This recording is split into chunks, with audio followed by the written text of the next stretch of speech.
আসসালামু আলাইকুম ভাইয়েরা, আপুরা সবাই কেমন আছেন? আশা করি সবাই ভালো আছেন। তো মজার একটা সালাদ বানিয়ে দেখাবো আপনাদেরকে। দেখার জন্য সাথেই থাকুন।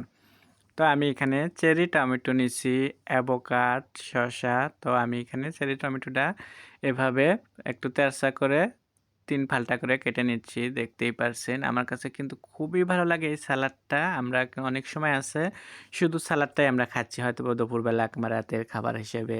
তো আজকে আমি আপনাদের সাথে শেয়ার করতেছি যে আমরা কেমনে কাটতেছি একটু ডিজাইন করে। আর শসাটাও কেটে নিলাম ডিজাইন করে একটু তেরছে তেরছে করে, দেখতেই পারছেন। তো এখানে কিন্তু আপনার সালাতের তেমন একটা জিনিস দিচ্ছি না আজকে, একদমই হালকা। এটা খেলে ডায়েটে যারা থাকে তাদের জন্য তো একদমই সমৃদ্ধ। তো সাথে আমার একটু থাকতেছে এখানে সসেস, চিকেন সসেসটা দিচ্ছি। সেটাকেও আমি একটু তেরছা করে কেটে নিচ্ছি, দেখতেই পারছেন। তো তেমন কিচ্ছু না এখানে, আমার একটু চিজ থাকতেছে এখানে আর হলো সসেসটা, এটাই হলো ইম্পর্টিং, যেটা আপনাদের হয়তো বা সবার ঘরে নাও থাকতে পারে, কিন্তু এটা ছাড়াও আপনারা যে ইয়ে করবে, আমি যে সালাতের আইটেমগুলো নিয়েছি ওটা দিয়ে কিন্তু আপনারা করতে পারেন, খুবই মজা লাগবে।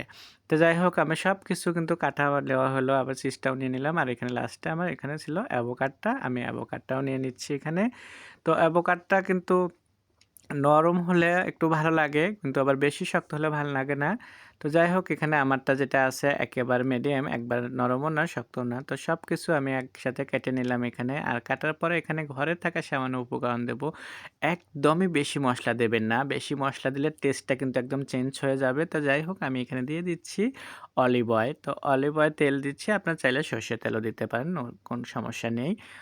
আর এখানে আমি স্বাদ মতো বিট লবণ দিচ্ছি। আপনারা চাইলে নরমাল লবণ দিতে পারেন। আর আমার বিট লবণটাই আমার কাছে খুব ভালো লাগে সালাতের জন্য, এজন্য করে। আর এখানে ভাজা শুকনো মরিচ পাউডার দিচ্ছি আমি। তো এটাও কিন্তু ঘরে বানিয়ে রাখা। আর সাথে হলো লেবু দিচ্ছি।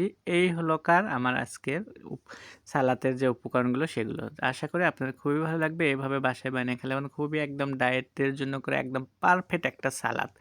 তো সালাদটা বানানো কেমন হয়েছে? আশা করি আপনাদের খুব ভালো লাগবে। ভালো লাগলে স্বাদ ও স্বাদের গল্পের সাথেই থাকবেন।